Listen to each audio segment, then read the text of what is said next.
Et bonjour à toutes, bonjour à tous. Je vous avoue que je suis pris d'un petit peu de mélancolie là parce que je réalise que c'est la dernière fois que je vous dis bienvenue à Jurassic Park pour un nouvel épisode de ma série Cenozoic Park où je construis un parc dédié aux animaux du Cénozoïque dans Prehistoric Kingdom. Et oui, vous l'avez vu. Hein, je pense que vous avez vu le titre de la vidéo, c'est bel et bien le dernier épisode, l'ultime épisode de la série Cenozoic Park, et ça me fait bizarre, pour ne rien vous cacher les amis, ça me fait très bizarre parce que c'est une série qu'on a commencé, si je me souviens bien, c'était en octobre 2024. On est en mars 2026, la série elle a duré 1 an et demi avec une moyenne d'un épisode par mois. Hein. Ici c'est le 18e épisode, il y aura encore bien évidemment le Parc Tour, le Parc Tour que j'ai très hâte de pouvoir faire avec vous. Et donc ben voilà, quelle aventure, hein, Cenozoic Park, franchement quelle aventure. Mon premier parc terminé sur Prehistoric Kingdom, à l'exception de la collaboration Prehistoric Wildlands hein, que j'ai eu le plaisir, l'honneur et l'avantage de réaliser avec mes confrères Prehistoric PC et Jurassic Canon King. Ici, c'est vraiment... Waouh, c'est mon premier parc terminé 100% moi-même en indépendant, en partant en plus sur uniquement des constructions faites maison sans utiliser le workshop. C'est mon premier parc modulaire terminé à 100% de ma main, donc oui, vraiment ça me fait bizarre, oui, vraiment ça me fait un petit pincement au cœur, là c'est un sentiment doux amer, figurez-vous les amis, de se dire que cette aventure cénozoïque est finie. Donc peut-être que je pourrais vous parler un petit peu du build hein, aussi accessoirement. Donc là ici vous voyez ce qui est chouette en plus en tout cas c'est que avec Cenozoic Park je suis parvenu à mener à terme quasiment toutes les idées que j'avais pour le parc. Et donc l'idée m'est venue en fait lorsque je construisais je pensais à une espèce de lac central du parc, ou en tout cas un lac à contourner depuis le début de la série en fait.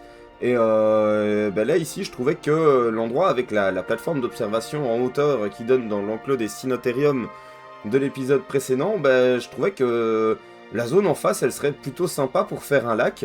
Et donc bah, je me suis dit bah, pourquoi pas également faire un restaurant, un snack à burger avec une terrasse sur pilotis qui permet aux visiteurs de manger sur le lac et c'est ce que je suis parvenu à faire. Et d'ailleurs, voilà, j'étais perdu dans mes émotions de fin de Cenozoic Park au début de la vidéo et je n'ai même pas pu vous expliquer le petit truc marrant en fait. Je me suis dit, ben voilà, je vais faire un restaurant à burger, un petit snack en fait.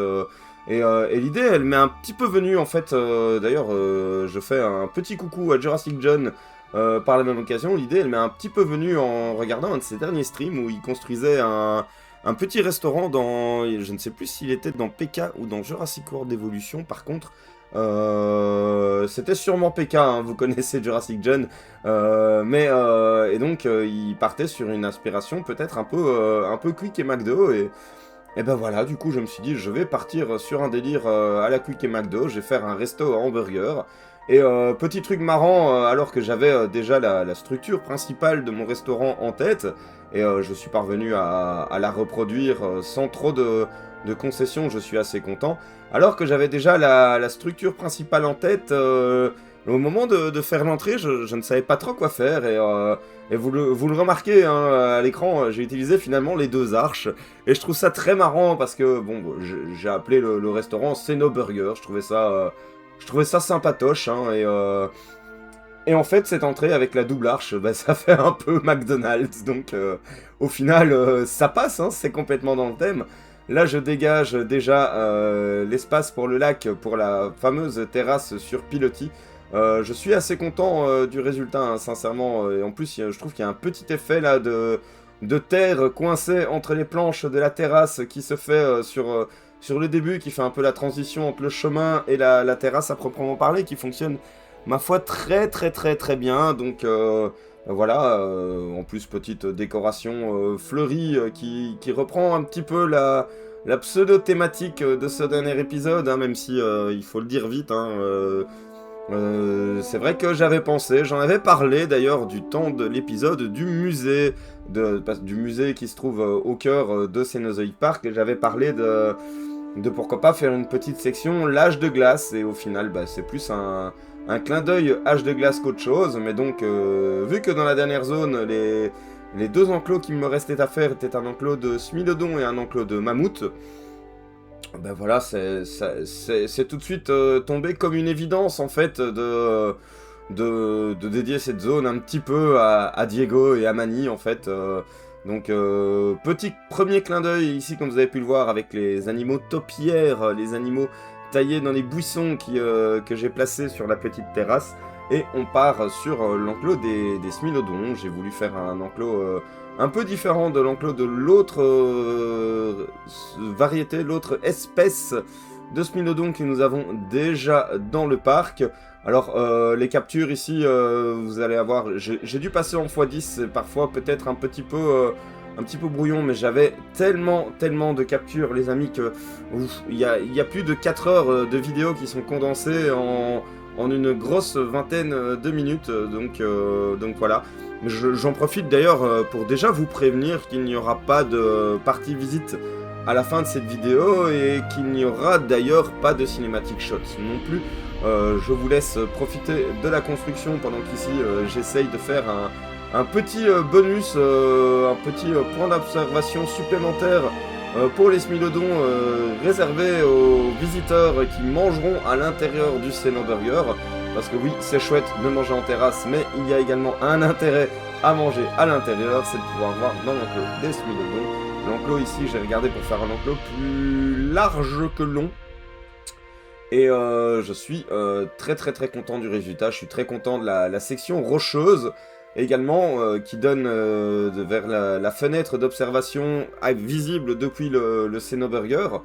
Donc ça fonctionne plutôt bien, j'aurais fait une petite plateforme, comme vous allez voir dans un petit instant, une petite plateforme pour qu'il puisse grimper, qui fait un peu... qui fait vite fait arbre à chat, faut le dire vite, hein, que ça fasse arbre à chat, mais voilà, je trouve qu'elle se met...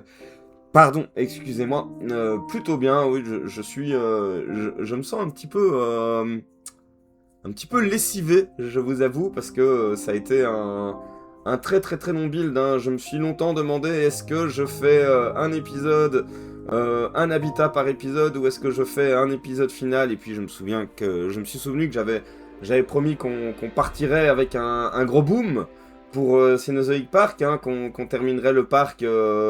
sur un coup de maître même, si j'ose dire, à peu de choses près. Et donc bah voilà, finalement, vous avez ici le double épisode. Hein, ici, j'ai voulu apporter un petit peu plus de relief, hein, faire quelque chose d'assez escarpé. J'ai choisi pour les 2 derniers habitats de faire quelque chose d'assez dégagé, assez naturel. Un peu dans la vibe de ce que j'ai fait dans l'enclos des Cynotériums, d'ailleurs, dans l'épisode précédent. Et d'utiliser bah voilà, un type de végétation qui changera un petit peu de ce qu'on a vu dans le parc jusqu'à présent, qui change de la zone un peu plus savane où on peut observer les Cynotériums et les Paraceratherium dans le reste, dans la zone environnante, mais d'avoir quelque chose qui, sans pour autant commencer à aller... je ne me sentais vraiment pas de faire des enclos avec de la neige. Je trouve, bon, techniquement, ça aurait été raccord, ça aurait été thématique d'avoir des enclos avec de la neige dans une section hache de glace de Cenozoic Park, mais le fait qu'il n'y ait que 2-3 enclos qui en aient, je trouvais que c'était un peu... ça faisait un peu cliché, ça faisait un peu chiqué, ça faisait un petit peu bidon.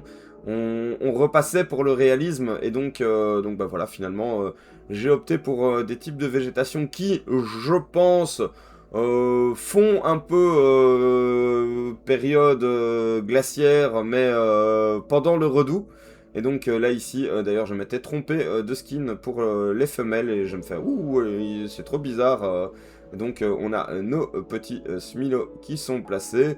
Ici j'ai déjà prédessiné une partie du chemin autour du lac et on passe donc au Ice Age Café, donc petit bâtiment qui reprend d'ailleurs un peu l'esthétique du bâtiment d'entrée du parc, hein, et qui vient offrir aux visiteurs un endroit où acheter des glaces, acheter du thé, acheter des donuts, acheter des petites douceurs, se poser pourquoi pas en terrasse, parce que vous allez voir, je vais construire une petite terrasse qui aura vue dans l'enclos des mammouths, et une petite plaine de jeu. Et la plaine de jeu, en fait, je me suis dit, pour rester raccord avec le parc, pourquoi construire de nouveaux modules?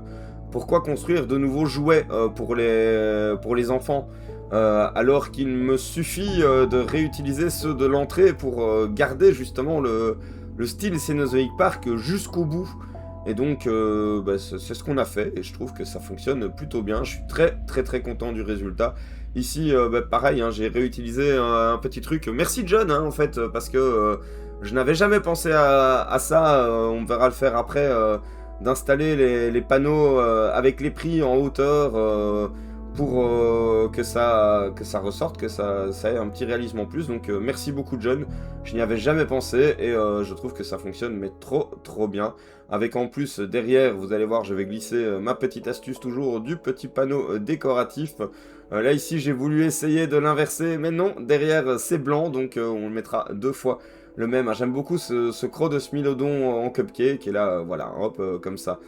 On est raccord avec la zone, on a une petite thématique, ça apporte un petit peu de couleur. On va poser quelques tables à l'intérieur, mais contrairement au Xenoburger, ici, il n'y a pas grand intérêt à manger à l'intérieur, hein. L'intérêt de ce Ice Age Café, c'est vraiment de manger en terrasse et de pouvoir soit surveiller les enfants pendant qu'ils sont dans la plaine de jeu, soit d'observer les mammouths via la baie d'observation qui s'offre aux visiteurs. Et vous allez voir que j'ai eu une autre idée pour une baie d'observation pour les mammouths qui m'est inspiré en fait directement de ce qu'on peut trouver dans les zoos pour les enclos des éléphants, et qui réutilise une petite technique que j'avais d'ailleurs déjà utilisée, un petit tips, un petit truc qui fait réaliste que j'avais déjà utilisé dans l'enclos des autres mammouths du parc, parce que oui, je rappelle que il y avait déjà des mammouths dans le parc, que techniquement dans Prehistoric Kingdom ce ne sont pas des espèces différentes, ce sont juste des skins. On a bien des espèces alternatives, mais là ce sont bien des skins alternatifs, donc des couleurs de plumage, des apparences, mais techniquement ça reste la même espèce. Mais voilà, compte tenu du peu d'animaux cénozoïques, c'est quelque chose que j'ai dû faire à plusieurs reprises dans Cenozoic Park, hein, pour pouvoir proposer plus d'enclos, et tant pis pour la variété des animaux quelque part. Mais c'est le jeu quand on s'aventure dans un projet tel que Cenozoic Park. Et là je suis très content de la façon dont j'ai agencé la petite décoration avec la petite famille de mammouths. Alors les rochers en neige, je trouvais que en guise de statue, ça passe. Ça n'a qu'à être une pierre teinte plutôt que de la peinture. Autant je me sentais vraiment pas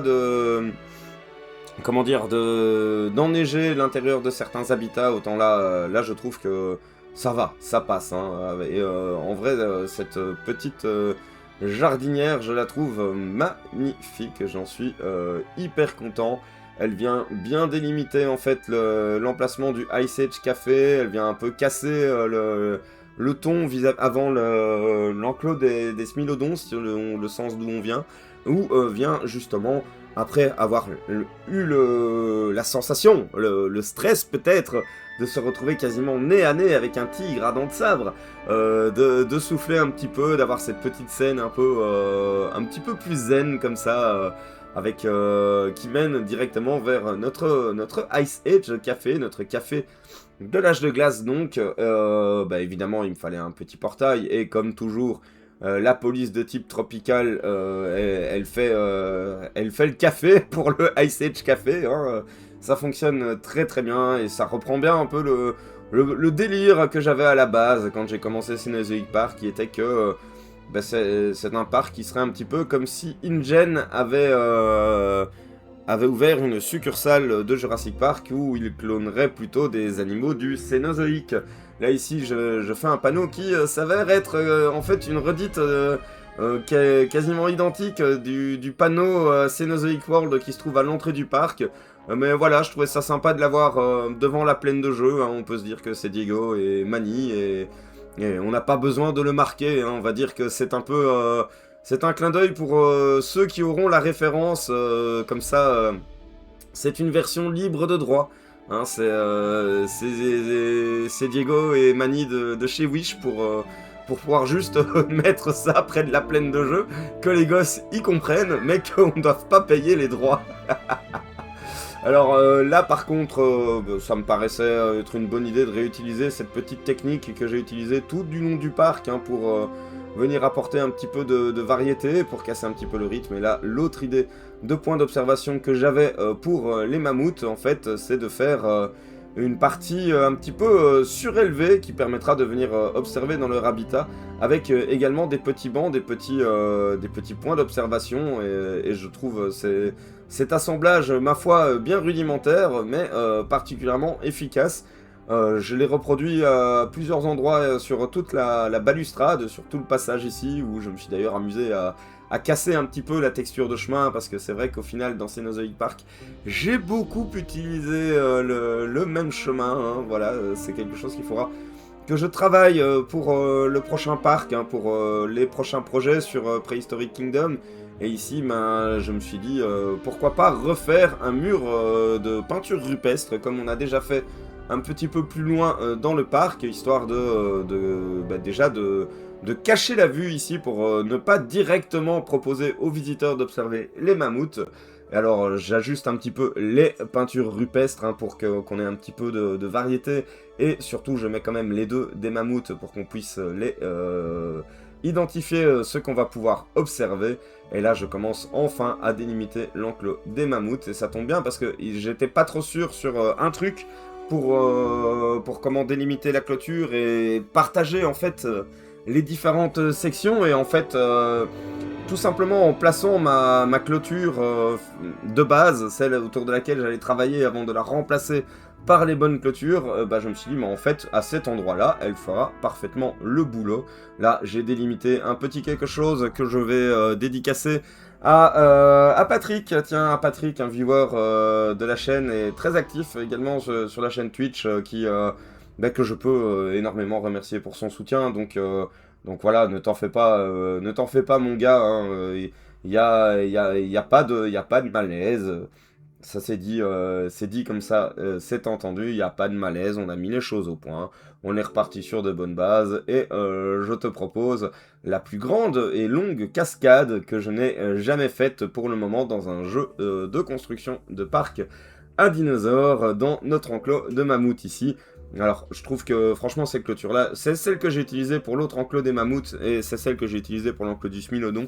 Ça fait un petit raccord, avec la zone, et en prime, ça vient faire un petit raccord avec l'autre enclos des mammouths, donc ça fonctionnait plutôt bien. Il y a plusieurs alternances, de clôture dans cet enclos, hein. Il y a la clôture qu'on vient de passer, la clôture de gros rondins tout court, et des parois rocheuses. Et donc là ici, hop, la grosse cascade avec le petit cours d'eau, la petite rivière, avec la petite formation rocheuse dans laquelle l'eau vient s'écraser pour retomber ensuite dans le lac, les abords du lac que je vais délimiter, et le fameux point d'observation auquel j'avais pensé, qui permet aux visiteurs cette fois-ci, contrairement à l'autre plateforme des mammouths, à ne pas prendre de la hauteur pour observer les mammouths de haut. Ici, c'est plutôt l'enclos qui est rabaissé pour permettre aux visiteurs, tout en restant au niveau du chemin, d'avoir une vue plongeante dans l'habitat. Et comme je l'avais fait la fois précédente, hein, j'ai décidé d'utiliser ces piliers de bois, que je vais un petit peu ajuster niveau emplacement. En fait, c'est quelque chose qu'on voit beaucoup dans les zoos et beaucoup dans les enclos d'éléphants, hein. C'est quelque chose de suffisamment imposant pour dissuader l'animal d'avoir envie de passer par là, sans pour autant installer une clôture que l'animal pourrait avoir envie d'attaquer, de démolir, de détruire. On arrive tout doucement à la fin de la vidéo et ça me fait très bizarre en fait de me dire que ben voilà, c'est la dernière fois que je vais conclure un épisode de construction de Cenozoic Park. Là ici je construis l'abri des mammouths. Pour l'abri des mammouths, je me suis dit je vais faire un truc avec une vibe un peu comme si des hommes préhistoriques avaient élevé des mammouths et improvisé une grange avec leur talent de construction.